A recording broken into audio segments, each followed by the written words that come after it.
So you would have just seen my first mini movement course introduction. The day one is all about learning why we want children to move more. Now, why I want children to move more is I look at 3 areas. I look at their motor development, their learning, and their health.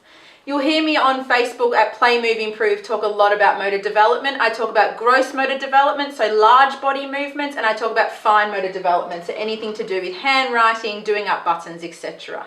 In this 5-day mini course, we're going to talk about gross motor development mostly. I have an online course where I talk about fine motor development if you'd like to learn more about that. When we're looking at a children's development, we're looking at where they are in regards to where they should be. Now, when I say should, every child is different. So if your children aren't matched to the developmental milestones that you're expecting, there may be cause for concern, but there may just be need for them to practice and move more. What I'm typically finding in the work that I do is with the introduction of technology, smaller backyard sizes, less active play at school, we're finding that a lot of children are struggling with their motor development. Our research in Australia at the moment is saying 25% of children aren't developmentally ready for school, so I'm passionate about bridging that gap.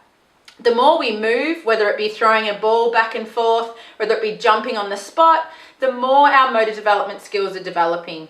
I have a lot more information in my Educating Children Through Movement and Play course, but the idea really is getting children to move more so that we can promote their motor development.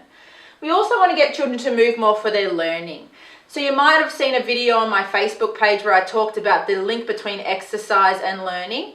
What we look at is when we increase the blood flow in our body, when we move more, whether we're jumping, stomping, hopping, throwing and catching a ball, playing on the playground, our heart is taking more blood around our body. Around our body, we need oxygen and energy for it to move and think and perform better. So the more oxygen that we're getting sent to our brain through movement, the more function we're getting with our memory, attention, focus, behavior control. So it's really important to get children moving more so that they learn better.